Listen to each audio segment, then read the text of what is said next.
voix du peuple, oh, la voix du peuple, oh, si tu as bien, oh. Vincent Chilouizi, étoile de la presse. La voix du peuple, toujours longueur d'avance. Les informations partout dans le monde. La voix du peuple, toujours actualité, la actualité. La voix du peuple. Maman n'a pas oh, yango.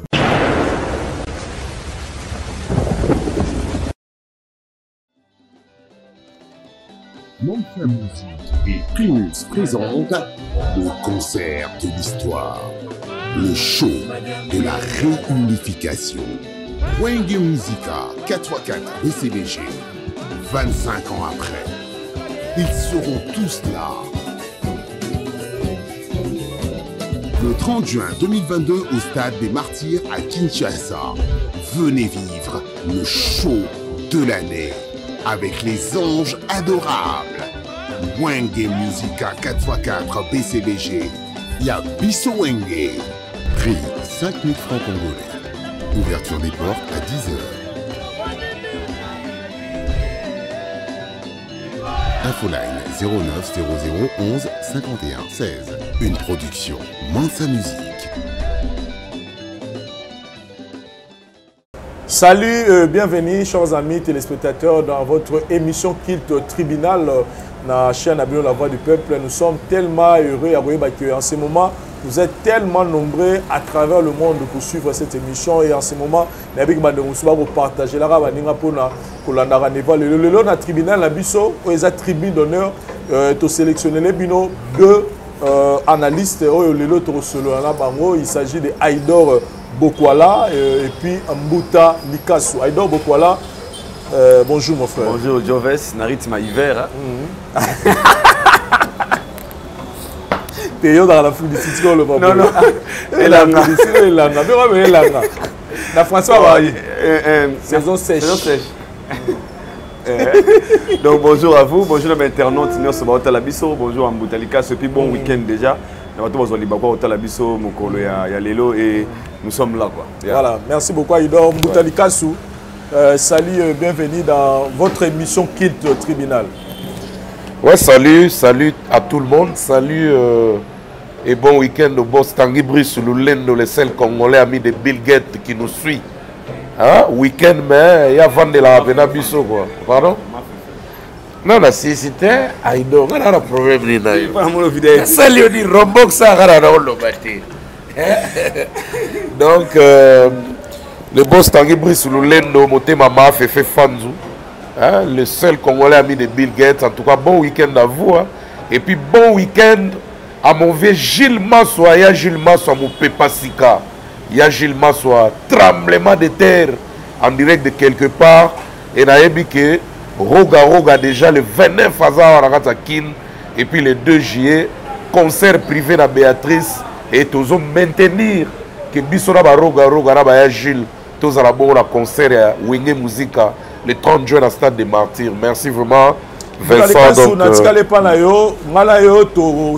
on doit avouer une chose, Lélo, c'est qu'on était déjà en train de projeter un projet pour encadrer le Gonabiso Petit Fali. Ni tété, on allait déjà avancer avec cette situation. Mais là, une très bonne nouvelle, on m'apprend que cette fois-ci, Fali Poupa a juste charge. Il y a un Petit Fali. Bon, parce que je sais que tu as un peu en contact avec Petit Fali. On peut en savoir plus sur ce qui se passe. Il y a Fali Poupa récupérer. Et au moment où nous parlons, Aza, il y a Fali. Bon, résidence privée. Oui, il y a Fali, mais Aza a une des maisons à Fali, donc place va répéter. PC, place, meublé, tout ça. Provision, donc complète. Ouais, donc, Naminito Petit Fali, à la résidence. Il a fallu. Il est, non, à la résidence, offerte par son mentor, Fali Poupa. Parce que Fali pas yo qui trop pour la petite. Fallait yo qui trop. Au moins, si le niveau comment est touché dans mon thème, tout amorcer projet il y a s'occuper de la pétrole qui est produire tout encadrer c'est parce que ça les sont pas si trop bateau va utiliser trop à comment il est instrument à bateau à comment le rôle la détente permanente à bateau surtout bateau à outa rapoto ça vraiment faut qu'on les souligne surtout bande on a besoin à outa rapoto mutema wana ya s'occuper na mutu et ça a pas d'influence pour la match vite et ça a eu ta mutema ba monel pétrole la pétrole moyena rien moyena zéro moyena babilo moi mike on pétrole au moins ko yemba le roi radio ba tche ba pile donc à tout moment soit vous tera mutu alinga c'est à jouir tant naé il faut petit fallait yemba il faut petit fallait bina yemoko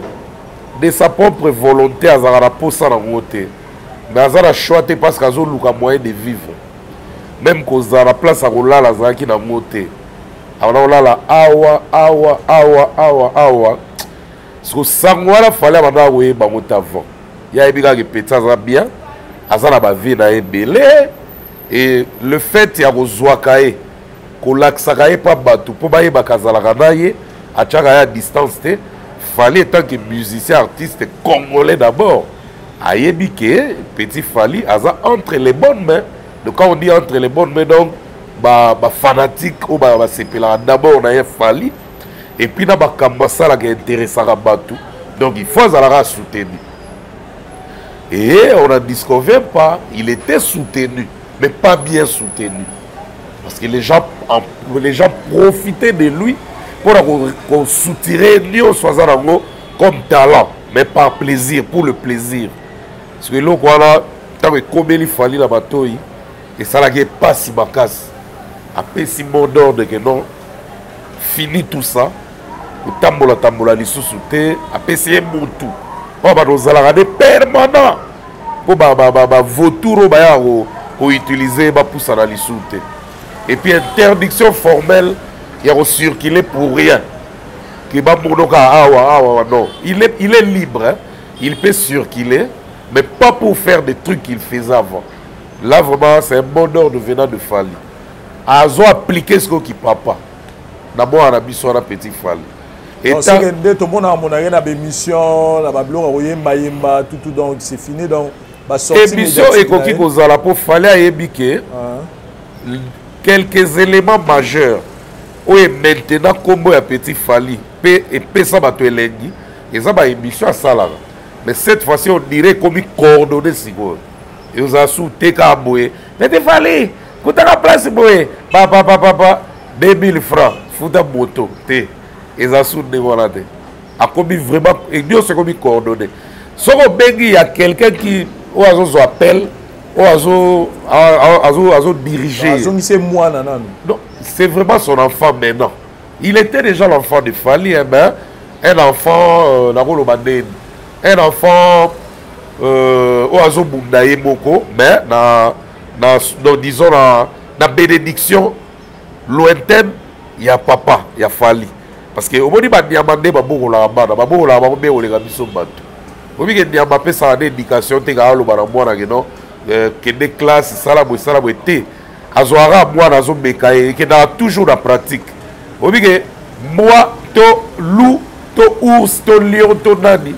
À cause de la montagne Moroboé, Yemoko. Mais tant que Boti, à cause du contraire, on a accepté pour la montagne. On a encore cette classe. À la Mati, Herbo a Bendi à Tiki. Moi, on a Ebo Azo Mundana Ti, encore dans la destination. Donc, il fallait à Salara Petit Fally. Donc, à la qui si l'accès a mis sur un bateau, Petit Fally soit nager. Na monaki na live mo basala ki na monaki na Instagram et puis na la page Facebook PBL dans mon écoute Petit Fally là a interprété à mort là a interprété côté mon Petit Fally côté qui mongo on dirait et tout a qui Fally na némo dans mon Fally qui oui mais ma vie c'est bien Fally ba kim c'est une caméra ma vie c'est bien Fally biso tout tozo qui cher de poule biso tout même dans la zarada petit mais dans quoi s'attendre que devant yemo mukolo œuvre à côté de Babilo qui mongo tout ça là entre biso yo mo ebita to vana la Petit Fally o kaso mbanzemba bakanja longanga ce que ba ki mongo ne sala so elengi moko et pas yemba pe na moi cover moko boye abimisa mikolo so le ka yemba mora chape moi ki mongo wana mais on ne s'entendait pas que devant lui-même l'auteur de la chanson que peut-être à côté lo quoi pour d'abord fous faisala ozo yembelo kwa batuno yemba ndeko yebeli mais et comme ici biso tant yembi bon d'abord ba excuser ne côté na tenter hein parce que aza vraiment 100% musicien te azo forcé pour comba pe na place bato bazalaka alors tant à côté ayembi nam au moment que fallait fongola ke mutema parce que les commentaires ayebi ke bato ba la vidéo un bon papa mais tant à tourner à kimongo landa image wana bien fallait qu'il tsaye muto matériel en mouvement ta lelaki ma miswene bimaki atali bena non azongi et puis azu bena image à pétant ko bien dans lobaki belé na rata mutema tala kutu son tozui que voyage au bakeyo pour viser ça là 3 jours après bibi hein son tozui voyage au bakeyo petit fallait nga surprise ya podium et le recalera pour fifi si on ne regardera passeport à petit fali bazwa qui était la forme pour amemango ba côté sango na dossier et puis tant il est ka ki Gino liaka Gino à côté ba dossier na ba onde ba côté ça et puis petit fali azanga qui voyage mais à grand ça la surprise à voyage en tout cas et ça lit bien en tout cas ça lit bien au-delà de ça Aïdor Bokwala qu'est-ce que tu ni nos zela na de la part ya Fali na o déjà saleli Petit Fali parce que Lelo Petit Fali c'est un artiste musicien. Fali Poupa c'est une légende, icône il y a musique nabiso en Afrique. Au-delà de tout ce qu'il vient de réaliser, qu'est-ce que toi Aïdor tu t'attends Fali? Déjà Ngaïzara pour compléter merci sur merci parce que d'être franc pardon. Petit Fali a mata podium mokona d'Adjou. Petit Fali va poster par Grand P. Petit Fali ba Gims ba tiana ba story. Ba Clé Black, image mon ba tiana ba story Instagram. Ba Naza ba tiana ba story Instagram. Tu sais pourquoi? C'est parce que ba ebi tant que Petit Fali. Donc Fali déjà zalaga ouvert na déjà ngana biso mingi na yamba na émission. Na ba ke chance ali bosso ya yo, ezali parce que Fali ayebi ki yoza Petit Fali. Ozwa chance o ebele ba rivara na musique ya Congo. Amaïton a podium Bobby na logota pata musobora. Ou ebele soit su chance wana a comme grande star mondialement. Fallait appeler cette opportunité déjà ebele. Donc Ozara merci Nicolas merci si je peux dire. Yamala Mozali le petit Nebouda a tellement utilisé. On a petit Nebouda to yebi biso ba réalité ça belé autour de la télévision té. Na c'est pas le cas en encadrement. Pourquoi je dis ça? Azana étoile. Moi m'ta mana étoile na. Ce n'est pas facile au outil moka oye awa. Oye mara moi on a falité. Comme si ça goûte à ma hôtel ma boue fali hein yeza vraiment on a falité à ça la comédie à ça la boue mais benga Petit Fali et puis ba adopter comme moi et ça déjà grâce au yazwa on a roloba mais c'est pas le cas na Fali parce que il a aussi compris quelque chose qui est na kata petit wana Petit Fali a chanter vraiment tu l'auras battu au sommet azana succès que les gars musiciens belé ba bettre ba disque na Congo et belé ba tout seul azana sauter petit Petit Fali à tala ma collègue nanio pour ne pas citer les noms. Donc Fali a juste compris que Petit Oyo, malgré il mérite aussi être encadré. Et je remercie Fali pour l'encadrement. Pour tous les là, surtout place à revendre tous les là, Fali, soit un label, soit un témoignage, le Petit. Tous les là, bon mais à Pessier et Sika et à Kotsamutu. Navana Petit wana ti 23h. Faut le bien. Azagi na place à rouler. Il y a un albasiko. Navana na ti na 23h. Navana na pardon. Navana depuis 6h du matin ti 23h. Ngane na bandal. Tout ça l'émission Sili to vandine na toutes question. Monsieur yo là yo kinde o vieux les preuves le badal de voler quand on peut y aller. Oui, ça histoire. Na souka Petit Fali comme rouler na hôtel, moi faut foutre $10 pour la journée. $5 la journée. De Azagi soit ça na $20, à foutre à 4 jours. Soit na $30 à foutre à 6 jours. Je mon MC ba kabeli mbongo yo comment so mbongo so mettre le lamba tabité vient vraiment là le sika mo faut na foutre hôtel na foutre à $5 ou 10 000 francs la journée. À comment qu'il a problème ici qu'il y a là. Il a mis à pas whisky. Il a mis il va pas whisky. Il y a la laga. Ozomona. À comment la difficulté mawana. Et on a vraiment fifi siwa. On pas siwa. Alors là partout. Moi sur ça na petit une minute sur la télévision. Mais c'est que moi na festé Fali. Ko pesa mutu de sika là. Dieu veut, c'est ta réflexion qui est différent. Merci à lui et puis. Dans l'émission, tout le monde a tiré mon bayasa, il y a une place, il fallait répéter. Deux places au mot vendre. La place, il fallait dans la. Place, c'est un clip école. Donc, en tout cas, nous félicitons l'artiste Fally pour ça, pour ses grands gestes. Jour mon père. Excusez-moi, parce que ça fait mal, on est des parents. Petit Fally, c'est comme notre fils aussi, notre enfant.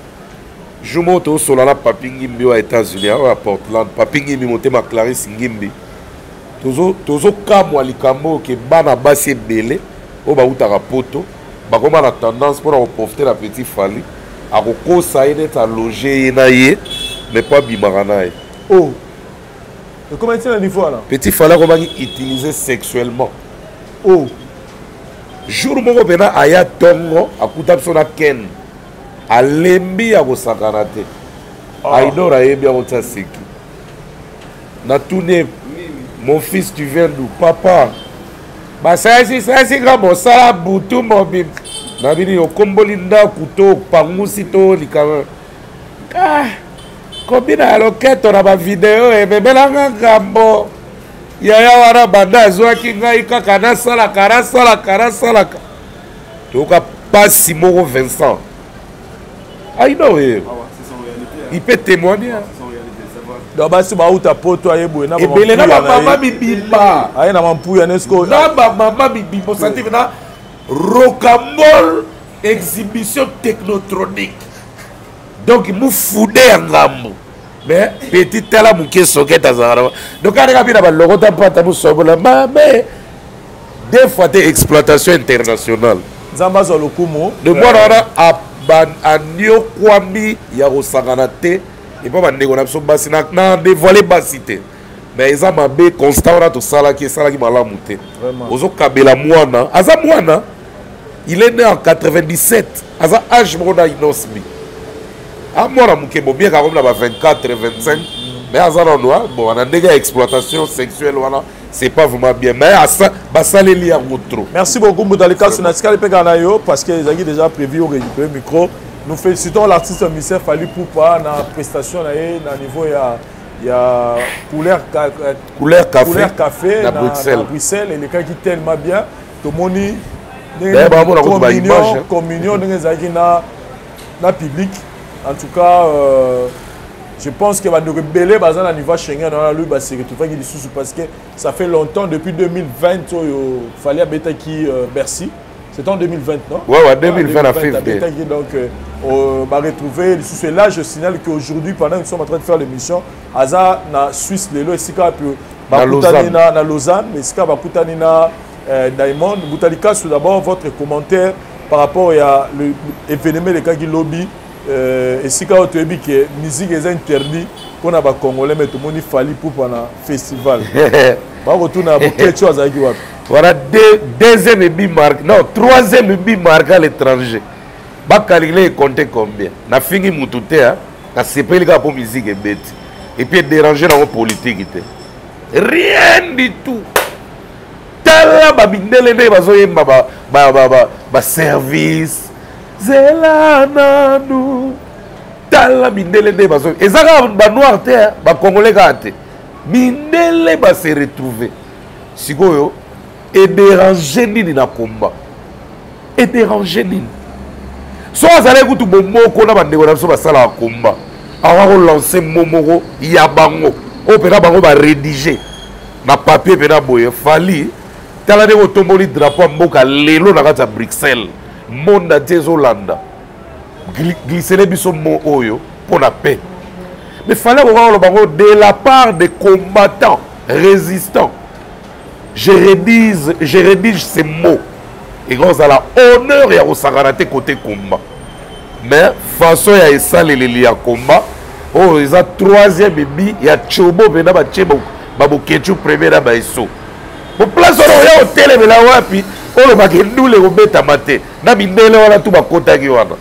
plus de 50 000 personnes, hein, parce que couleur café, et ça me remplace moi à ciel ouvert. Il faut voir. Et puis, le salira plaisir. Avant, il fallait à Kota, parce qu'il était en tête d'affiche. C'était lui à la tête d'affiche. La tête d'affiche, c'était Fally. Même si on a dit page à couleur café, au moins on a dressé moi mon public pour remercier présence à Fally dans à Bruxelles. Donc page à couleur café, nous savons visiblement qu'il est à la tête d'affiche. Il y a un événement. Tant que Youssou Ndour va bêti papa on peut mettre la live. Mais tant que Fally les gars quota image mo ba tela biso na ba panza na ba téléphone ils en public hein ne ba mettre ba solo ne ba loba que biso nous on attend le live vrai de Fally Ipupa. C'est pas du playback. Youssou Ndour va mettre live, attention. Il y a mettre live. Mais parce que live on va mona kala. Na place ya na poto parce que la poto live ya balunga pena ya ba grande salle les obeta basouté. Donc batou va se réjouir au senti batou bazo ba obi expression. Voilà na matite. Bon temps à matisigo. Batou tout ba monaki. Donc l'équipe bien en tout cas na la CPL parce que naza pour réussite la musique à Mboka. Donc la CPL ya Osagarate. Et Aïdor Bokwala réaction na yo point de vue na yo par rapport à tourner à Fally Héros parce que liboso ba banda biso non Fally ba komiko ba ne ba date ba longola guide des dates et créer le rôle à moi comme on dirait que ba beta do komiko ça les caméras les artistes sont là première production ça mangi lobby lelo moment nous parlons Fally azo beta na Lausanne qu'est-ce que tu peux dire de ces espoirs parce que lelo on doit être sincère et comment moi passe au même ma musicien à poto baba ndeke ba kendo ko beta oui je vis ba kendo beta na ba kendo ko beta boye comment moi passe. Mais aujourd'hui, on doit être vrai. Fally fait partie des rares artistes musiciens qui ont fonctionné pendant que la musique a fonctionné depuis Kala. Rien à dire que merci à ce fils du pays qui a valorisé le drapeau Yamboka. Parce que déjà, comprenez que c'est un festival. Yamboka est représenté. Et nous, les Congos, ce jour-là, il y a un Congolais qui a la fierté de Fally Ipupa qui a tombé le drapeau.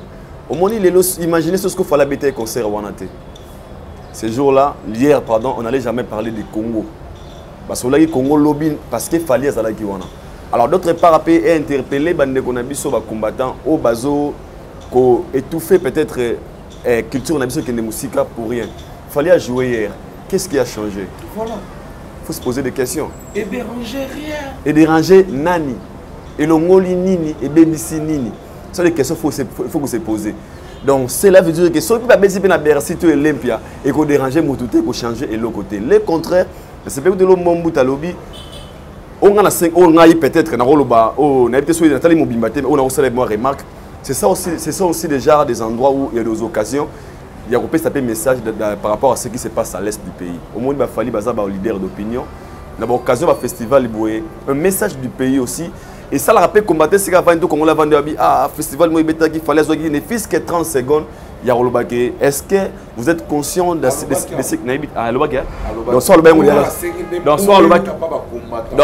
déjà, on sait que l'essentiel, on a besoin. C'est grâce à la prestation à quoi transmettre un message de ce qui se passe dans le Congo. Alors, combattre, c'est qu'avant de musique. Ils ont faire partie de la culture du Congo. Donc, il faut les avoir dans le colo. Pour le niveau, c'est clair. On a niveau sauter na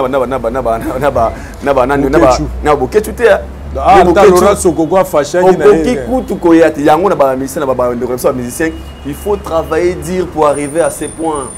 Parce qu'il faut comment à niveau, il faut travailler dire. Nathalie vidéo pour être sincère. Et non, pour couper ça au ministère, on jeter le hasard, danger grave. Mais dans mon imindé, les chercher à fallait à chaque mois, on a une vidéo. Oui, ça merveille, des blanches. Parce que mon père. Surtout on soit Congolais, puis on a un goût de filmer à Congolais. On a mon nez là, né ba Nigeria, ba oka so m'a dit ma vidéo, so m'a dit ma whisky de Buna Boy. Et moi je dirais encore force à Fally Ipupa et puis nous sommes fiers de vous. Tant ça drapeau à Congo et c'est le Congo qui gagne en général. Voilà, le Congo qui gagne Mbutalikasu. Au moins là on a CPL gars Fally à l'ongoli batu baba nini. Illusion ba romero Michel Mutu concernant relation na Diamond parce que comme Diamond coup na Fally ba lo ba raté. O Fally binaka pena ma casse na clip n'était. Écoute BCC. Ouais là ba makele la bala.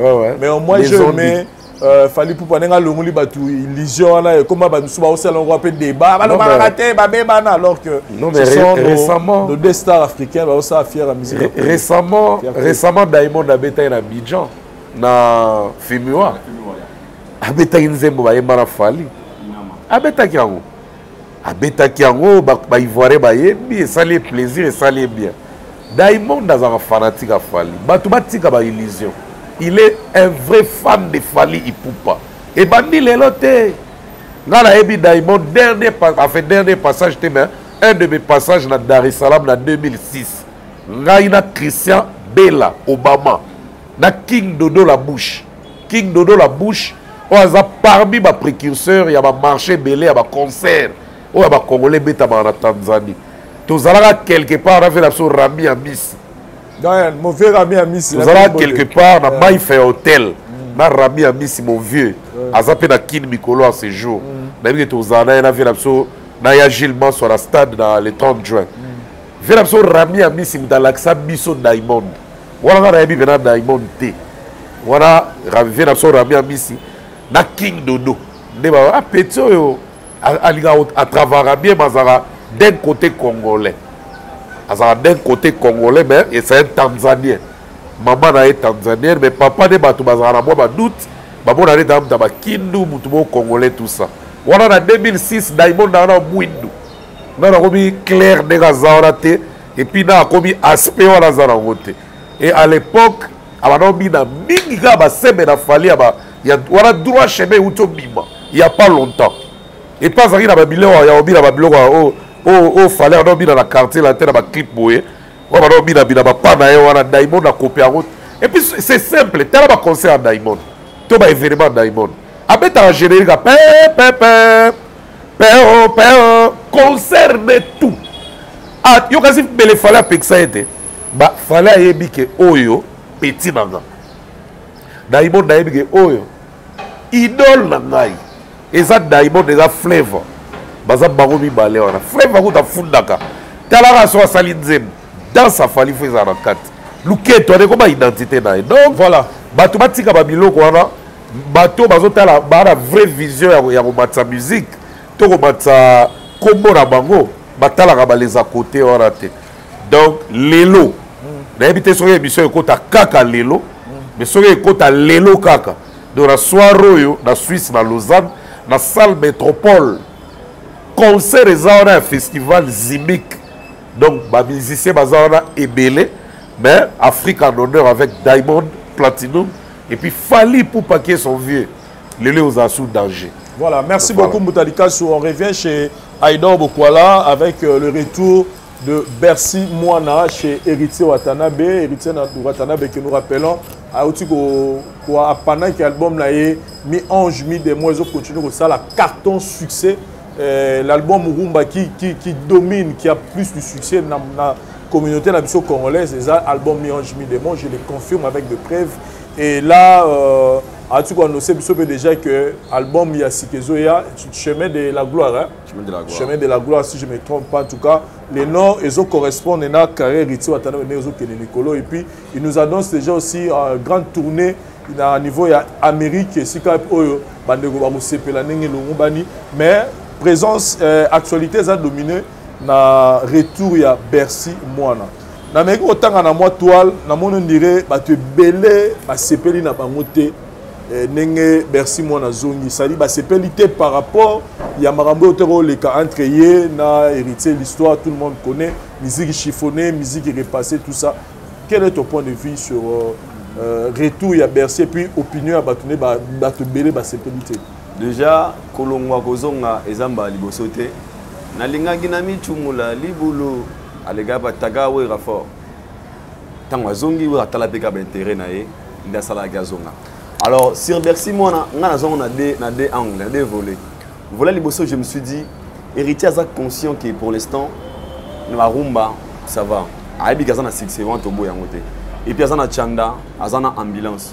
Pour que tu générique puis que la minorité a au niveau maman la générique générique tu bien route de semaine passée générique au sens to yebi to linga gipe alors tant héritier a accepté que zongi sa bec 6 mois na 4 orchestre ayebi le pourquoi Jovens babanda kotanga ovanda to boye betike tanga rezate héritier aza leader et orchestre héritier aza conscient que ceux qui n'ont pas Bercy pour na hôtel la public et belé déjà ba robeta mabaku vie Bercy loba musique chiffonné boué mais si il a au moins accepté et qu'il y a quelqu'un plus loin au mérite qu'en États-Unis peut-être qu'il y a des raisons au Yemoko aza mieux placé à bien pas en orchestre. Alors Bercy moi on a regardé sur Bercy moi on a mingi donc on a 100% héritier. Tout le monde a départ il y a ba Bourompe la ba Kenda ba zonga quartier de Kofi accepta. Moutinho c'est un zonga sera pion na atala Fox. D'abord Bercy a Jonker. Na autant na travail Bercy n'est pas n'importe qui. Bercy est un vrai soldat au Saranate. Na ba animation en Congo, il est parmi des bons animateurs au soutien à ba binisa na autant le 6-7 cri à Bercy ou ikanga pe Congo. Alors cause na mutaja bon na orchestre na yo par rapport à Aura pour na héritier, ils appellent des Makambo. Donc on a accepté que zongi ça. En ambulance, a on va payer Bercy Koyate. De preuve, il vient d'acheter un Mark X par ambulance. Alors on va payer Bercy au Salané. Chanda, n'en parlons pas au Tipoto, mais il a accepté Bercy Zonga. Donc cela veut dire qu'il connaît des raisons pour sa business, musique et héritier Watanabe. Nava en Afrique d'ici, Natala concert et héritier na Sankai. Bercy assira 80% et a réussi ta concert. 80% a réussi ta concert. 80% a réussi. Watamati ki goyemba, banda so animation, ba mumba se ba test.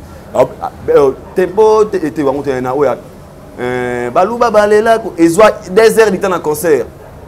Jo, yo na concert. Donc héritier balela kolove, baluba balel jo, I love you. Ozomona. Na mona sko asi avant de sango 2 heures de temps, watamati kene miko avant ya la Bercy. Peut-être il y a des choses aussi qui manquent aussi dans le concert héritier. On ne sait jamais. Et vous avez mon cas failli si votre tali qui a été na beta ngandou les côté animation ils ont leur moins zanga. Donc ton Bercy a sali kokoko na retourner a tali ba intérêt personnel pour na réciter orchestre na a ozo via public était pour public ils vont na moko na ba fingara moko na ba kumisara. Ba tant Bercy met générique qui compte à la fin. Tant Bercy met générique et Simba ba changer le langage. Mais ngasuna na pas Bercy.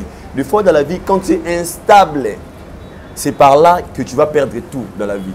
Bercy a se rendre compte qu'il y a un talent, mais l'instabilité n'est pas celle qui est à l'écart de la musique à Congo. Aujourd'hui, héritier, Andimi, mais il y a d'autres fans qui supporter cette instabilité. Des fois, dans la vie, il faut avoir une position pour nous remercier la musique. Atala avec Ron, Atala n'a succès à Sali, Nessiga Telemi, revenu dans Mouezanine. Je pense qu'il est l'autre. Tu sais pourquoi? Parce qu'il est instable. Les gens ont peur de lui. Les gens ont peur de lui faire confiance. Même Naba Bensen, même Naba Toba Kabela Bambongo. Allons-y. Non, ça m'a vrai. Ande Gonanga Fona Sungai. Notamment, après ce Mbongo, vous êtes instable. Alors, Azosko conscience. Héritier Watanabe a fongoli Maboko, Azuyo. Yosiko Mtiana Mutuna, ok, Nemozongi Wana, Orozonga Bekso Zarana Kalate, pour que tu streetir et chanza. Baninga Bake Poto, Yoke Potote, Ozu d'arrêter à part. Chose avec une orchestre, Olungo qui est des poteaux. Ce que Missalra, ça, ce que vous avez de conscience sur Yomoke, est-ce que, via Kenda Kuzongabwe, et Memanga, Wapi, sois conscience, c'est le talent ne suffit jamais. Entoure-toi de bonnes personnes, Barosunga. Mais dernièrement, la bagarre, il y a un quartier la tête. Il y a une instabilité, on est en bé. Barbara, c'est le talent ne suffit jamais, mon frère. Il faut entourer na bateau baropé sur conseil. Bateau te au star. Avec les choses bien encadrées, talent nous ils ont sens. Mais choses à boye instable, mon frère. Crois-moi, à ta voix, ta zone ici, continuer aux instable. La musique à Congo, les gars, il y a perçu. Mais sinon, un bon vent à vous, courage à toi, ou un bon soldat, on a lingada, travail na yo. Maintenant, vous avez besoin Diamond, tu restes tout le monde dans studio. Notre projet en Osuki, Wapi, prochainement. Voilà, musique.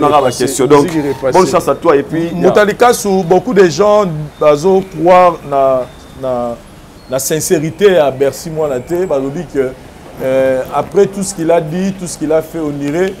À mon avis, Nzela a aucun des poteaux faciles. Ils n'ont pas hérité. On irait, il sera mémé à Liban, on irait. À quel sens est-ce que la musique est repassée au bien bel banda? Non, je ne crois pas. Je ne crois pas. On a condamné Yorobo Swag. Yorobo Swag, mon frère, Tigana no Marambozo, ça la showbiz et Simba na Marambozo. A même qui Bercy une erreur. Position Bercy, moi, Nazaraki dans mon air à confinement. Parce que Zaki air à confinement. Les musiciens ne se produisaient plus. Et Ouattara bosser sur l'album et il prenait son temps pour bimant. Bercy Moana a été trompé par Yorobo Swag. Yorobo Swag a négocié na niveau pour Bercy à ça la 10 génériques na valeur à $20,000 sur 30,000. Donc générique mauvais 2,000 to 3,000 $. Bercy a tali likolo a tali na se. A tali côté kuna et pas la team Wata hérité poto. Oui mais hérité ou la poto période mo. Bercy a tali bazo beta te. Album peso bimana nouté. Ma problème mongo. Tout le monde est faillible devant mongo. Pas tout le monde mais la majorité. Surtout Nathan ya passe. Et oyebi kozo yibate. Et kozo amana mutoki na yo. Et belé bakoka te batantamaka facilement. Ne condamnons pas Bercy. Bercy a kamogote na bandeko musu bazana la timo bazongi groupe makamba salaki.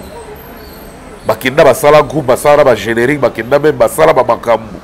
Ba lobela pe héritier ma be na ba télé. Et puis bazonga héritier pardonna bango lelo appelé bango pe bakar ba beti pe ba tourner na ba mikili. Bercy n'est pas fautif à 100% dans le bateau raisonné. Et ça bakabwe yokasi eloko yelaki Bercy. Soki yelaki un des chanteurs ya la team Wata ko kendete.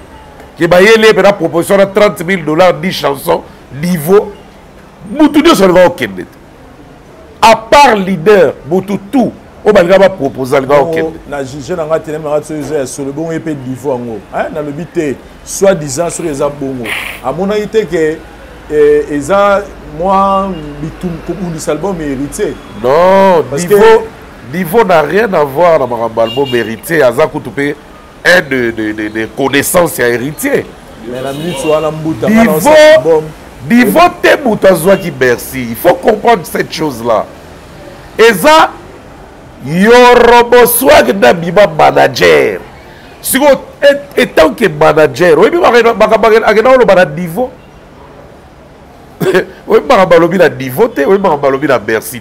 il n'a fait que son travail pour gagner son pourcentage. Donc, à convaincre le côté, à convaincre le côté. Et toi, Vincent Yoyebi, un produit comme Bercy Moana, tant que vous avez l'art, vous avez un moyen, vous avez misé sur lui et qu'on calcule bien, vous avez un bon produit. Un bon producteur ne cherche qu'un bon produit. Poiteka. Si vous proposez à Bercy sur la table, on réfléchit deux fois, on soigner peut-être des héritiers après. Et yo croire aux appels sûrs que peut-être niveau avant de ça qui Bercy na quitte, il a tout dans ce bar contrat hérité. Peut-être que tout dans qui est contrat par écrit. Zate. Il y a un bon fait absolument pour rappeler ça raison. Les gars bon à la gazu musicien malgré moi bien. Mais aussi des contrats. Bien que ma bisou bala mon contrat. Mais dans niveau et niveau, j'espère bien qu'il y a solo là Bercy, peut-être en complicité avec Yorobo Swag, va convaincre peut-être un niveau que ils n'ont pas un contrat écrit établi. Peut-être un contrat bon verbal tout exaté. Peut-être bien fait. Peut-être peut niveau on a bien fait ou ta sala qui la prison, na bon raza au pesayo. Logo la part nae au PCP Nîmes. Peut-être on ne sait jamais. Bon, là ils ont on est dans imagination mais pour condamner Balaboko Bercy là on est d'accord. Bercy c'est un artiste et puis Aza Ali Moussala Wata Aza première fois à Bercy et mon ami Ngapé Moutalikazu première fois à Bercy mon ami Wata fan à Bercy ngai na te sogi à bakasi pas Wata Wata Yamba Bercy Kagabisu avec vivacité. Pour Bercy un joker. Dans l'aide des tribunaux, puis en face, dans l'ambassade, dans la résidence ambassadeur à Zambie, tout ça là, réunion là Wata pendant 2 heures du temps. Ils ont vu de Moupassa, Maman Biliabel, Wata, dans Sintiaga Pache, dans Willy Kaimbe. Tout ça là, réunion dans Wata pour décanter la situation concernant l'animation dans la team Wata parce que Bisso, tout ça va fanatique à la team Wata. Surtout là. Alors, il faut sauver du côté Seben. Le côté Seben pour les sauver. Totali gauche, totali droite. Bercy à la prison. Wata Zouaye.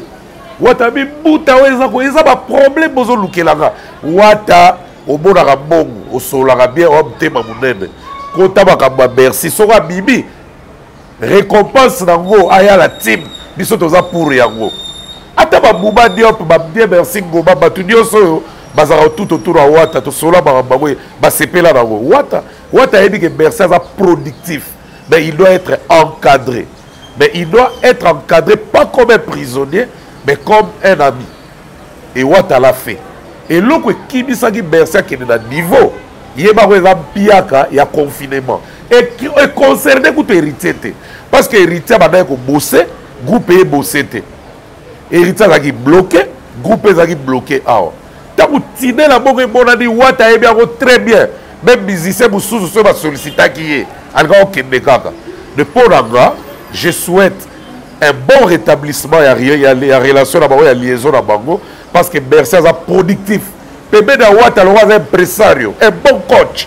Nabi que Kendebe. Oui, que basala générique Bogo, Nabi Ange Bi Demo, Moutaki ko balongo la voix ya Wata ya Bercy, ambulance muta anima kiango. Mais ambulance anima kiango ndenge Bercy anima ya ngote. Tala la ba rep, tala la ba concert. Mais ça la vacuum ambulance à la montée. Je ne suis pas contre ambulance.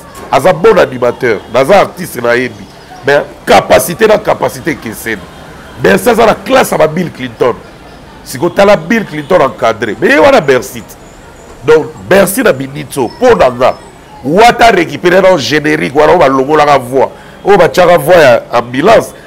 Bercy bandela ronando, ba repesa na le public à la team. Parce que générique, on est sacrifié. Nous allons reproduire, on va faire un clip, on va offrir dans le bouquin. Mais ça a la rage, le roi, moi, qui a l'itoï, pour servir Batou. Vraiment, merci. Merci beaucoup, Moutalikasu. Et là, parlons. D'accord, Aïda Bokwala, Tobeta Masolo, il y a. Tobeta Masolo, il y a générique.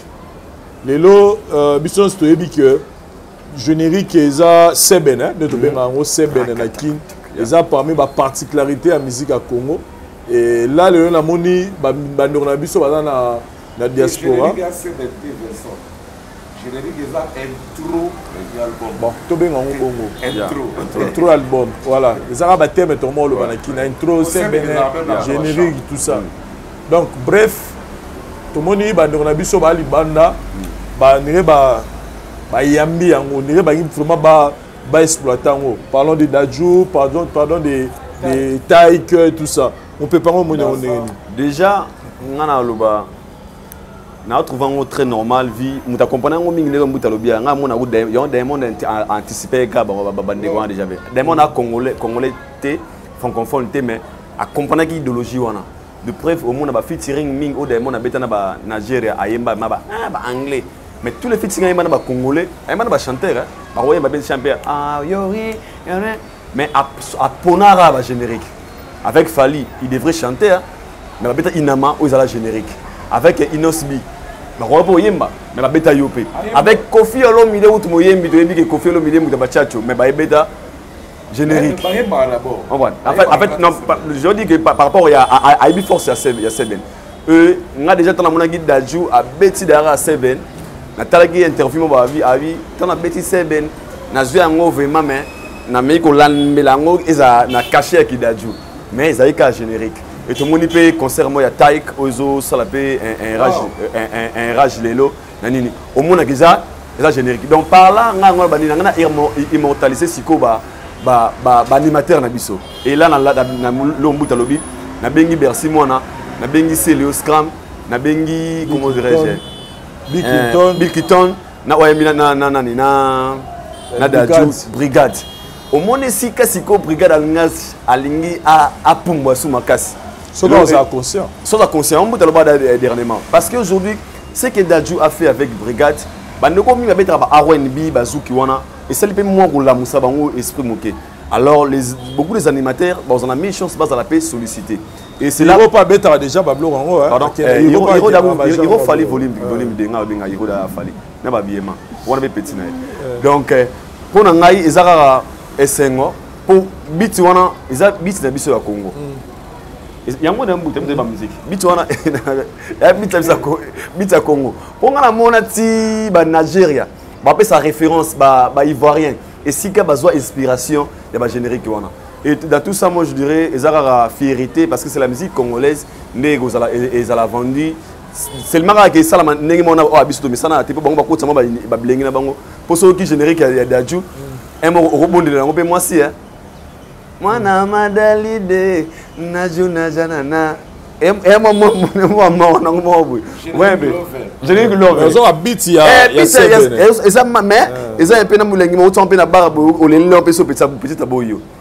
dans tout ça, moi, on a une culture congolaise et musique. Tu ne penses pas que c'est une bonne opportunité pour les animateurs Nabiso Lelo des fois parce que comme on a rumbiste, c'est-à-dire au moins on a trouvé l'animateur moi amené dans bois la misoto yebi mais on a trop rumba.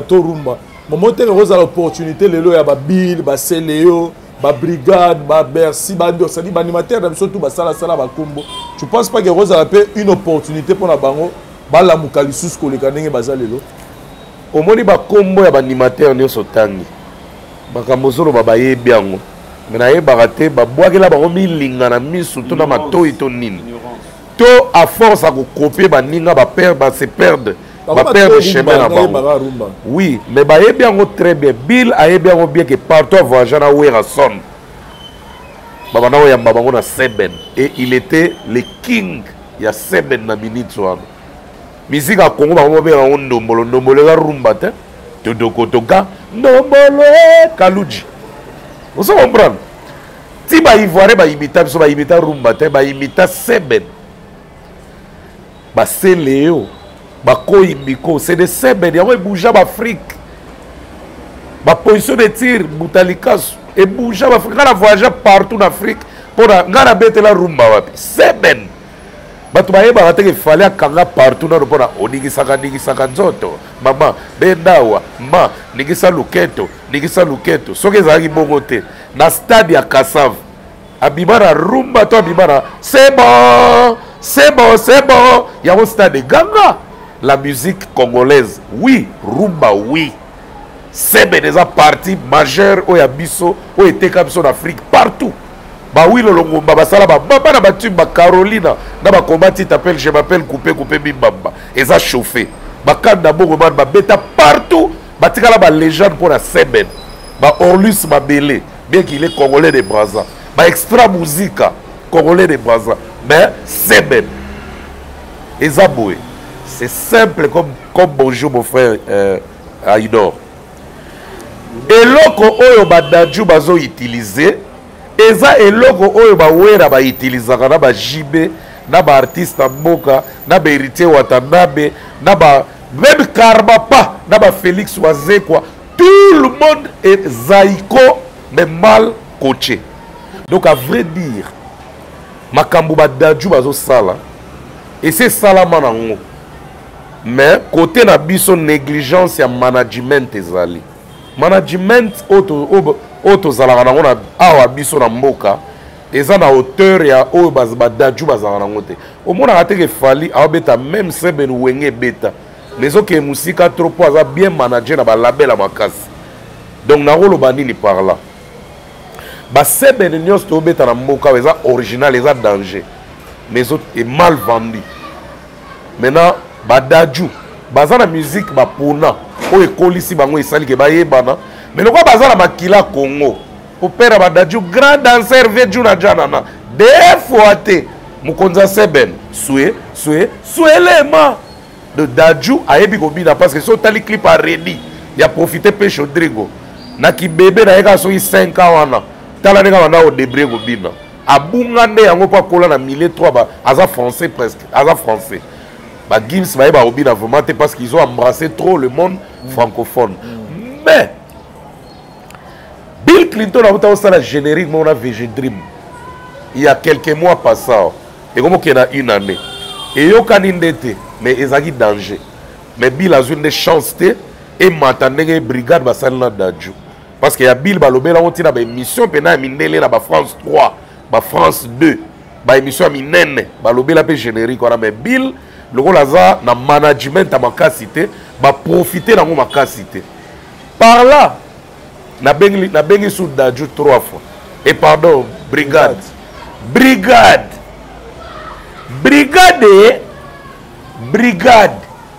ozolale otie oreille yeba oke basembe ne silaka mais yo mutu acteur oyo participer na projet kitoko boye normalement ça rebondissement à carrière il faut l'amuka mon frère ça là ba émission contacter zo manager à malunga conduire carrière oh eza lokola ndenge Abdullah lobaki pa ken kuna eza lokola Lazare baseku ici de ponanga balakisi kaka ba congolais biloko bato balingaka babwakela bango libanda bango bazwi yango mpena balati yango sikoyo ya lokola basembe oyo ebetaka awa batekaka yango na wenza gambela badaju bazwi baoteka yango sikoyo na rotana. Allez-y comprendre. Merci Moutali Kassou. Je te retiens aussi pour l'isolo et à Blana Mosaka. Il a toujours recevoir cadeau naé après avoir intégré quartier la terre en voiture. Qu'est-ce que tu peux dire par rapport à non, Kofi a vraiment businessman. Il y a solo ben avait dans son père mon konza bada grand prêtre pire vieux. Ayebi ben business. Ayebi business ko le ka ba mise belé na kin. Il y a un hérité pe baolanda balokolo ba bina filé tout ça musicien bina filé bon séjour en France abeta lelo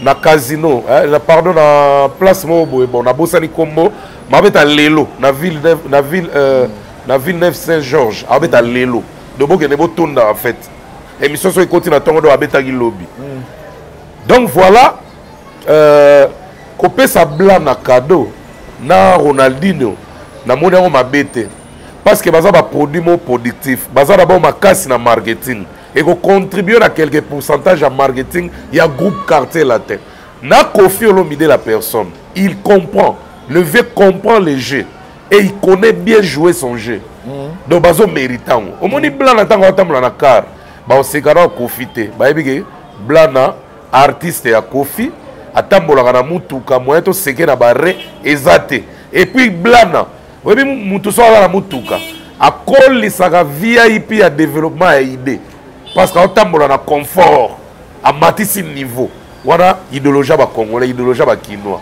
donc il jouer plus na ko booster talent ya blana et puis il jouer plus na marketing à quartier latin donc il n'a pas mal fait pour na ngape suki wana te vena so rambolo wazo renouveler effectif à quartier latin batulwa ba mopala anki mopala polo ba français désordre wana veut faire intégrer na quartier latin na habité veut batoko memele ba mopala bazate to nengeni batulwa ba seda capo animateur za ba fabriquer sa ba yamado mais na quartier latin animation vie des ali ba ebi musala mais bazana aura te vie des arts via ça la tout via travailler bien toujours na batbana aura Mboshi azaka na aura, Sobo azaka na aura, CNN azaka na aura, Brigade azaka na aura. Via zwa seda. Et puis via bandi barambulelo te, ya kozwa muta uti quelque part et surtout azare libre parce qu'on va sa carrière solo. Batoloko ba Materazi. Ceux qui verra batcher effectif wana blana, Materazi, Mupala, Ronaldinho, Seda. Oui, marketing à quartier latin, le groupe seulement. Oui, marketing et se multiplier combien de fois? Allez-y comprendre. Merci Mbouta, allez-y comprendre. Aïda Obokwala, yo déjà ma solo à blanc to solo là trop na yé mon na plateau mais yo na ngai plus to aborder le solo ya libaya le 30 juin. Babi na ba événement no samine même na poto to mesana na mabaya to ebi peke wenge et là biso ma solo mabaya le solo mo ko beta babi est-ce que ko fait le milieu ko chata libaya le 30 juin. Déjà, pour répondre à cette question, moi je dirais le 30 juin, le 30 juin, Nabi qui est tout bas congolais, tous les années, les fêtes d'indépendance, les dates historiques, na biso ba congolais, to fait tarango partout le congolais bazali le 30 juin et si ka congolais zali, Nabi qui za date mo torobo ça n'a raté. Alors na côté musique, ils ont un événement mo robo bande kwa wenge balansaki.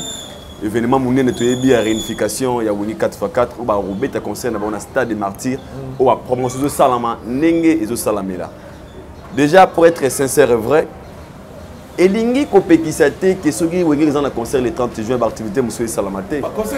Ça dérange pas. Stade des Martyrs c'est 8000 personnes. 80 000 personnes. Nous sommes combien de Congolais ici à Kinshasa? Donc c'est ça la 80 000 personnes au Baroti Kalawana. Baza pe na droit ya kokende sika o ba sepele ko fêter fête le 30 juin. Donc il y a importance à que Wenge et quoi pour réussir événement na bango bien basa la pleine à bango. Tous les artistes au à Monique à Rosana concert na ya date wana to producteur a tel qui est caché qui au ba concert VIP au showcase et puis concert à Wenge au banda 6h à 23h t Joves.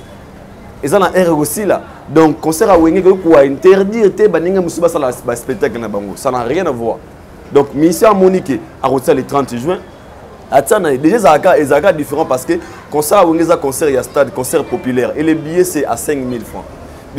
Donc, mission Liban à Wenge, peut-être aux 30 $, peut-être aux VIP 50 $, peut-être Rotana, peut-être Chetema, Kofi, Inosbi, Nani, ou à Monika Rotana, un jour, il y a concert. Ils ont journée dédiée à Wenge. Ils ont fait indépendance. Et vous avez à peine à Sima, dans la Samba, une des trois. À ce concert, on a 1500. Vous avez jaloux pour la Wenge se bêta. Non. Pour Wenge, la République, la place de donc tous les artistes sont libres.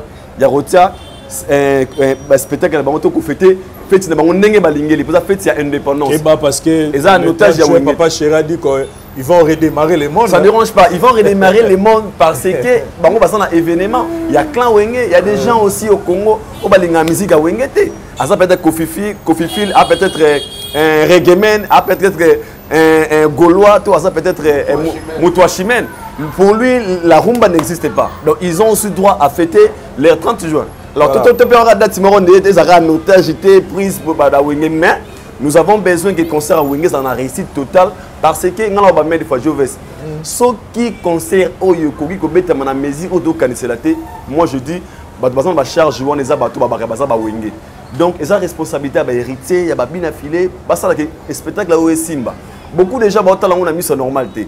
Ils ont besoin que le concert année à la Piaka. Ce petit Piaka, la force de Wera, de JB et aux alavements jouent en mise en épreuve. Alors, pour ne pas que on ait comme Bongo, on va gagner biso abana Wenge za biso, ba père na bino ba sangana. Tout ça l'effort, tout maximiser ba promotion pour que ils aient la réussite. Mais et puis c'était que Moutouma a concert le 30 juin. Donc merci beaucoup Aïdon voilà. Moutalika sur un commentaire dans mon au Senga automé Moussaloka la classe. Moi merci. Non, ngai na ngala lo baboye. Vina so Kofi. Na 30 ans nango na statut na e. Ata ba eli 50 000 personnes dans le plan on va convaincre acha libaya jour wana. Ngana conseiller vina nga asala yango te. Asala yango te pour la courtoisie. Et puis ata sali yango aux ala danger te parce que et comme il jour ya kotanga na misapi de ce début le bango vérité de c'est trop tard trop tard mikole zala ki nango minga o chaki libaya te pour na nini donc et comme temps et comme un peu vite fait soit bien sala yango aux ala ezali auto pas tous les Congolais. Pas tous les Congolais. Pardon, so il va conseiller via ça les lois bongo achana na Zénith kuera kino beta. Ils allaient préparer. La salle moko boye. Ville juif. Ils allaient préparer. Ba préparer comme ko ba beta. Mais oh so que combiner tiboye ba photo ne bibi il y a 2 jours.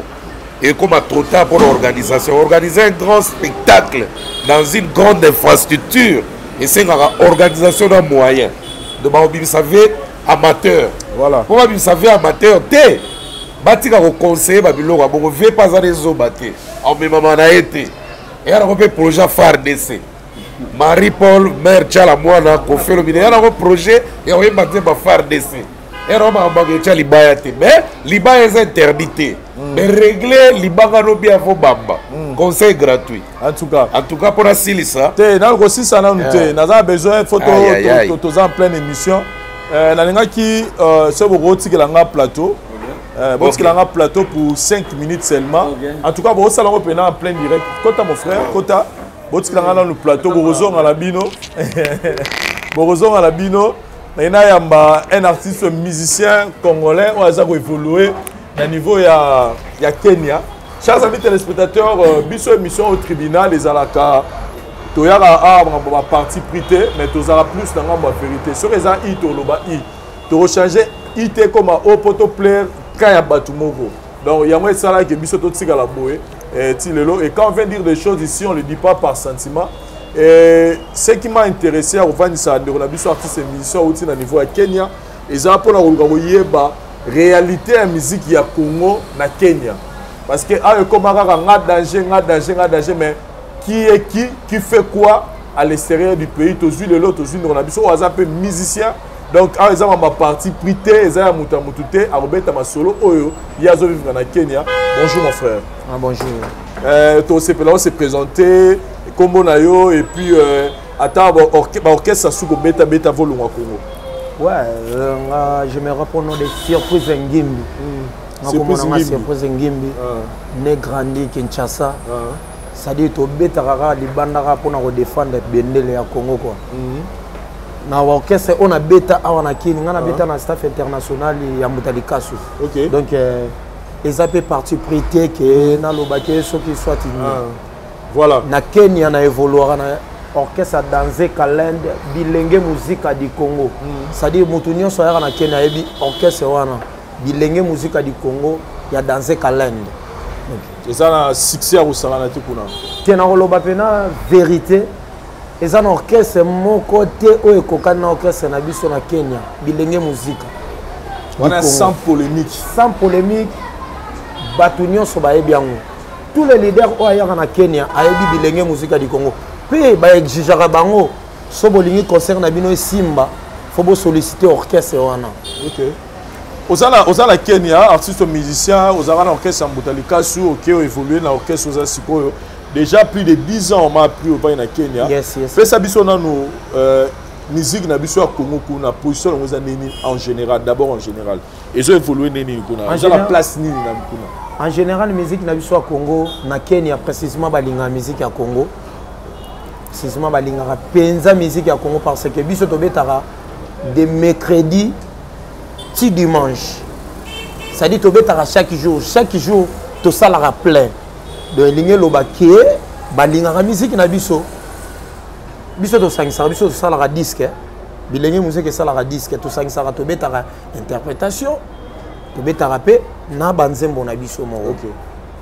Alors net banzembo na biso mo to ko bima Cyprien Tchabou to ko yembela président ba congolais ya ba diaspora Cyprien Tchabou na saluer mon vieux. C'est-à-dire to yebi banzembo salara succès to yebi pe batu o ba salara succès. Comment ni ma ko interpréter nzembo c'est que bodukaka ba o boyebi ke bali te basengaka oh ba ouais public nde mutu esengaka. OK. Oka boyembela biso mutu yimbie wimbu ya Fali mutu yimbie wimbu ya Feregola ozo comprendre to yebi banzembo wana c'est-à-dire na minute nde toloba boye to qu'est-ce que la particularité batu oyo bazana aura donc musique soto aussi Fali pour pas basengaka banzembo na ye Kofi Olomide basengaka banzembo na ye Inos Bi basengaka banzembo na ye Ferry 4 wana moni ba onyo swatikali sans polémique pour venir na kotanga ba kombote ba ya ko beta ba concert kuna ba monaki. Donc mutuneti o na koki otanga kombote pone za la soki collège abeta concert na aboyi kutu ba filmer aboyi so ba filmer na kopanza téléphone wana oh rebele besa na concert tout cas alors so ba concert za ba filmer la chombo papa eloko te abetela ba kiti o biso to lo bato obetela ba kiti yemo katali a été concert au jamais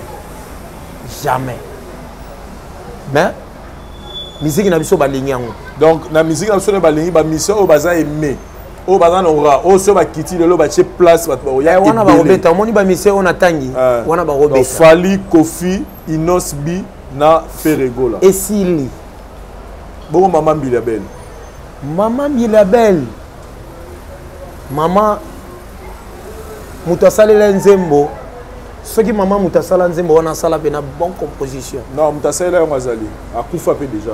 Oh, OK. Mutakoma ya. Oyebi nzembo nayemba kango na Kenya nayemba kango talaka nga mwana mobali me na interpréter moi mwasi. Na Kenya Nairobi.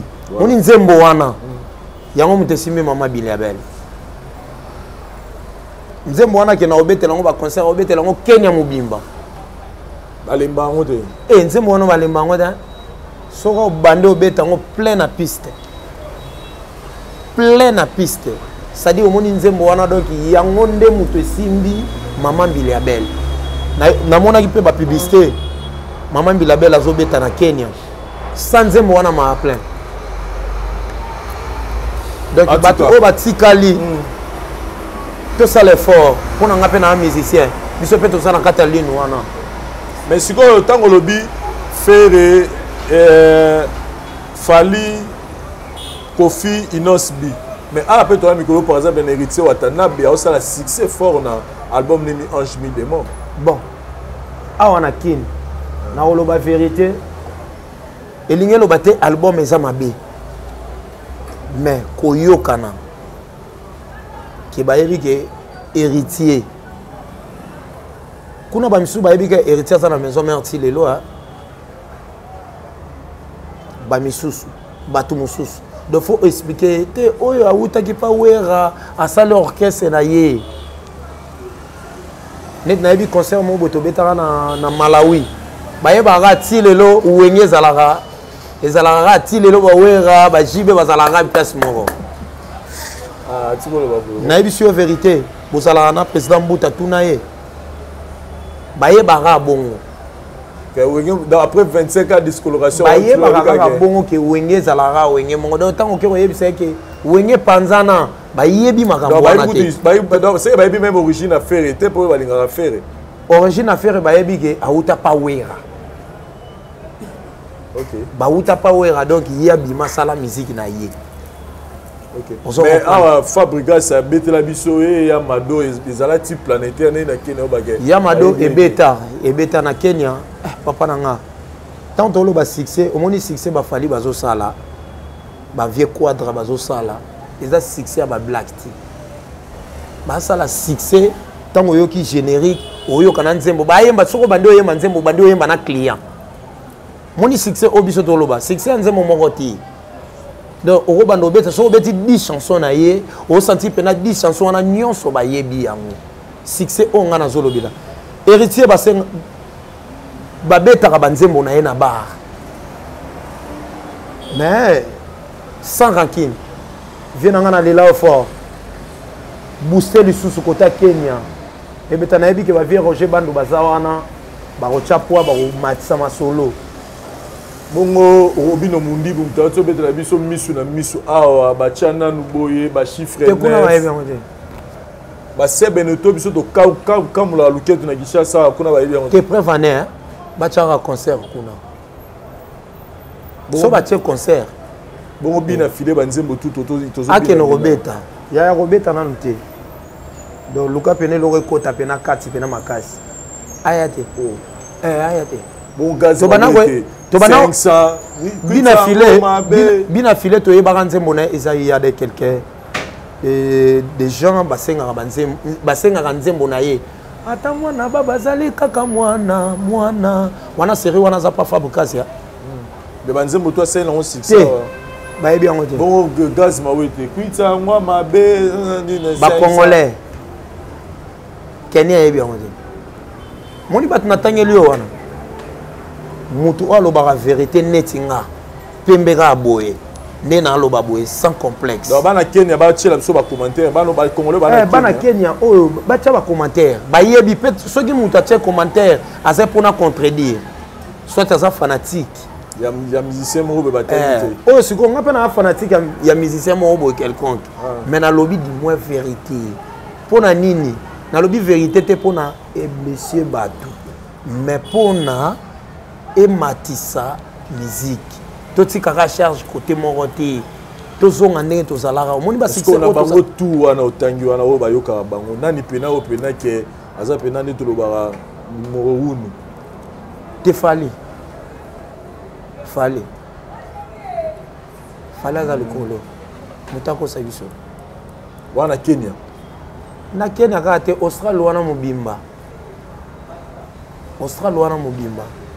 na Kenya kaka te bon nga alobe loko te o Vincent Cheo maloba te na lobe loko te auti Kenya akolo makambo eza na Kenya. Merci beaucoup mon frère. Merci beaucoup. Mais sur nos programmes eza nini nous ana kina pour la visite familiale au bureau de Makamandule. Ouais, na yaki na Makamandule pour na biso ba miseto temola pamba te donc na yaki na Makamandule mingi nazo sala promotion yanze monanga dans un calendrier apesinga bilenge musique epesinga dossier bolingo c'est-à-dire nzembo wana ezoya na makambo nango na mupepe nango ngape boko juger ngaka ndena juger ka batu bo. Très bien. Donc ngai pe soki na sali mabe bo ebisinga ke o sali mabe yo pe sala makasi. Très bien. Ouais. Donc on a eu pour la promotion de la chambre et ça va lancer quand même la musique. Pour ce qu'on met dans la musique, ni na rodona pe ça programme. Ya bana poto nyo soso ki ba na Kenya. C'est-à-dire ce moyen na Kenya côté pour sepela pour zo musique ya sort nyonso. Oui, mercredi to mettre en mercredi na dimanche na chaque année. Jeudi to mettre na KCB Tawais, donc boya wana ebele. Samedi to mettre na era aqua, samedi na vendredi to mettre na era aqua. Na kopesa siprière cha bomote mai baleka okakate jusqu'à kadima. Manager na privé donc ya kati. Joël Mouya sans oublier bana nyonso bilenge musique. Dans ce calendrier, papa nazola chapeau ya ngwe. Bana mafiona. C'est-à-dire tous ensemble nous ça bien. Bana ki bana poto bana mokilo mobimba. Surprise ngimbi. Merci beaucoup surprise ngimbi. Obima na venir la plateau de mon kotaki. Boudalika suna idor baso à la plateau to si ça biso. On va faire un mot no comment. Donc allez-y laissez-nous vos commentaires. C'est-à-dire dans la caméra. En tout cas la marapoyo idor mon voilà. Merci beaucoup d'abord à l'artiste pour les pièces. C'est Maman Talioté. C'était merci d'abord Mota Liboso, dans ma Congolais. Ça n'a Congolais Mota de pouvoir. C'est ça la fierté de l'États-Unis. Quel est l'artiste? Vraiment, quel est l'artiste? Félicitations encore une fois mon frère pour revaloriser la culture congolaise. Aïda Bokwala, tu comme une souka émission, Marambo Leke en tout cas Talioté. C'est ça va beauté. Félicitations d'abord à Kelo des artistes, à ça congolais, on a la fierté au niveau États-Unis, Kelo des artistes. Ok, quand on a Spotify, on a Kelo des artistes, on a Instagram, Kelo des artistes, on a YouTube, Kelo des artistes, à ça le roi Badadjou, le roi Nino, le roi Maître Gims, encore une fois félicitations à mon frère. Félicitations spéciale au boss Yannick Kini à Rombox, c'est millionnaire congolais. Bato balinga ngabo s'abonner à Aïdor, Media TV. Et puis un grand merci, nous avons une grâce, on appelle merci à la Queen Lady, mannequin Nzambe. Super Maman, Mauricia, mon mannequin Nzambe, vraiment. Ça va droit au cœur. BBC Orléans TV, BBC 45 Orléans TV, BBC 45 Orléans TV, on a beaucoup de s'abonner belé na chaîne wana beaucoup de émissions ya merde na biso Bibi Kenge, a aussi émission ya kitoko. En tout cas, vous s'abonner massivement, vous matissez un kuna, vous tala ba programme mais bien butali kasu, mais autre les gars itali oti. En tout cas, ils ont insisté, itali binoté, yo piara ba mbote no butali kasu. Ouais, merci vraiment. Je tiens à signaler que artiste de la diaspora, artiste international de la diaspora, José Kona, G-Wave, auto célébration featuring qui toque avec Awilo Longomba, Fire Girl Nzembo Bokonsomarawana. Falaza en Tanzanie dans le mois de juin, mais on a changé de. Bon, enfin, il a changé de stratégie parce qu'artiste on a tellement occupé, tellement trop pris que. Et comme il s'est featuring avec José Chameleon, au hasard ougandais, donc et au Salamana Kampala, il y a le 4 août pour la featuring, on a la clip Menze, mais au Salama déjà, le 4 août, au Salama Kampala, na José Chameleon, au Boyébé, ah maman qui pepe, donc voilà. Na pesi mbote, muto talib so avec attention. Clarisse tanga mouyembi mote ma gilen ngantebe mama eve asmel. Ya tous pepele ambetolo mote mama me milin zemba. Na pesi mama mbote vraiment. Papi ngimbi man power LLC mote ma mama Clarisse ngimbi. Na bosanité Gary iwele GI lobby déjà biti. Lobby dimanche déjà biti Gary iwele GI.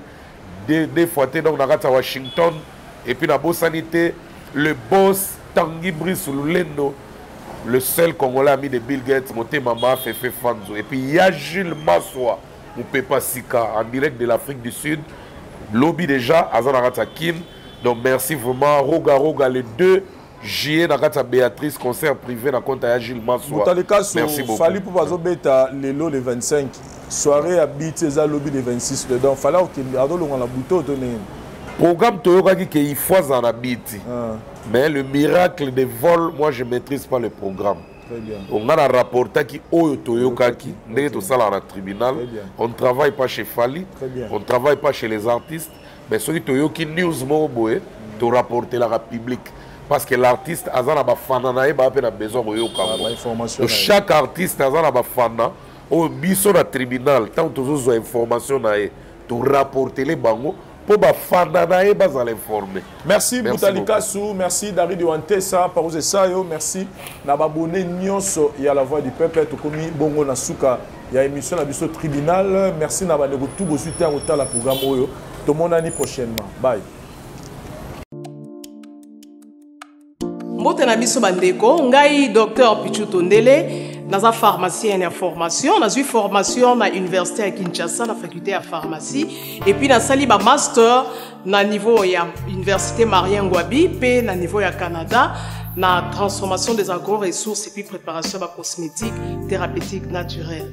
Dans le œuvre dans le laboratoire CRMTA, où il y a laboratoire médecine spécialisé dans la production de phytomédicaments, c'est-à-dire qui c'est à partir de nzete na biso ya Congo. Qui c'est nyonso o bozomona awa na CRMTA et subir essai toxicologique et puis essai clinique où ils ont la différence na biso na tradi parce que et subir quand même moi étude et puis qui c'est o ils ont na CRMTA ils allaient homologuer le ministère de la santé, c'est-à-dire ils ont la autorisation qui a mis sur le marché le niveau ya mboka et puis les bandes ya mboka. Qui si oyo produire na CRMTA et puis n'importe quel médecin partout à travers le monde. Dans le laboratoire CRMTA, nous avons deux branches, branche cosmétique et puis branche médicaments. Dans la branche cosmétique, nous avons dulci au collagène, pour ça il y a un sérum, un savon, pour un traitement il y a un tampon, bandouta, ride, poche et puis cerne. Nous avons d'ici réparateur, pour ça il y a un sérum, un savon, on peut associer gel douche pour un traitement il y a un bouton et puis pour réparer le poisson.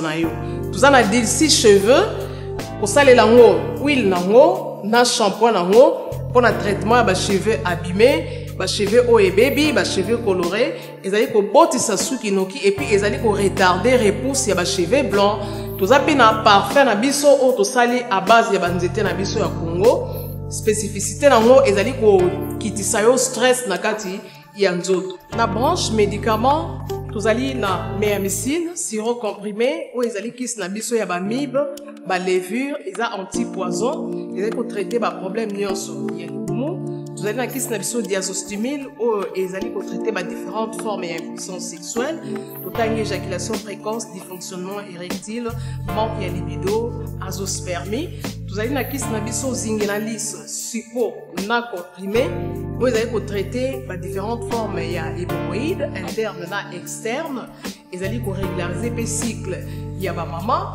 Vous allez dans la question sensifos, où ils allaient il y a malaria, présenté sous forme de sirop comprimé. Vous allez dans la question méamycine crème, où ils allaient traiter différentes formes de maladies, où il y a ploposo, mycose, où il y a makolo ya bana mibali, maladie empêchement palata et pas ya bana, na maladie msou ya loposo. Vous allez dans la diazolex, où ils allaient traiter différentes douleurs climatismales, douleurs ya mokongo, paiement, allergie au pollen, vous allez pommade tomolingo boya papa na biso tondele diazolo, vous allez na médecine crème ndenge na tamaki, vous allez na allium, vous allez kis na biso ya tension, vous allez traiter hypertension, vous allez na borex, vous allez kobomisa système ya papa, vous allez komisa yango mulai pe monene. Vous allez na menga kis na biso ya makila ou vous allez kozongisa makila na bato oyo baza na problème ya anémie quel que soit son type ya anémie.